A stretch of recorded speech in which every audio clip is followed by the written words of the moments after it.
ভারতের উত্তর পূর্বাঞ্চলীয় রাজ্য মণিপুরে আবারও জাতিগত সহিংসতার উত্তেজনা ছড়িয়ে পড়েছে। সম্প্রতি মিয়ানমার থেকে ৯০০ প্রশিক্ষিত কুকি যোদ্ধার মণিপুরে প্রবেশের বিষয়টি গুঞ্জন ছিল, যা এবার সরকার নিশ্চিত করেছে। গোয়েন্দা তথ্য অনুযায়ী, মিয়ানমার থেকে ৯০০ প্রশিক্ষিত কুকি যোদ্ধা ৩০ জনের দলে বিভক্ত হয়ে মণিপুরে প্রবেশ করেছে। এরা পাহাড়ে যুদ্ধ এবং ড্রোন পরিচালনার প্রশিক্ষণ নিয়ে এসেছে।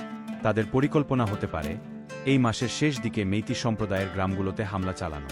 মণিপুরের নিরাপত্তা উপদেষ্টা কুলদীপ সিং এক সংবাদ সম্মেলনে বলেছেন, এই গোয়েন্দা তথ্য সম্পূর্ণ সঠিক।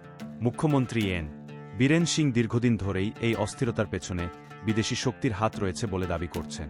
সম্প্রতি তিনি এক বিদেশির গ্রেপ্তারের বিষয়টি উল্লেখ করে এই ষড়যন্ত্রের প্রমাণ হিসেবে তুলে ধরেছেন। মণিপুরে ড্রোন এবং রকেট হামলায় প্রাণহানির ঘটনা ঘটেছে। পরিস্থিতি ক্রমেই উত্তেজনাপূর্ণ হয়ে উঠছে এবং কুকি যোদ্ধাদের মণিপুরে প্রবেশ নিয়ে এখন নতুন করে সংঘাতের আশঙ্কা করা হচ্ছে। মণিপুরের বর্তমান অস্থির পরিস্থিতি এখন সবার নজরে। মিয়ানমারের সঙ্গে যুক্ত এই যোদ্ধাদের কার্যকলাপ রাজ্যে নতুন করে সহিংসতা উস্কে দিতে পারে। এখন দেখার বিষয়, সরকার এবং নিরাপত্তা বাহিনী এই পরিস্থিতি মোকাবিলা করতে কী পদক্ষেপ নেয়।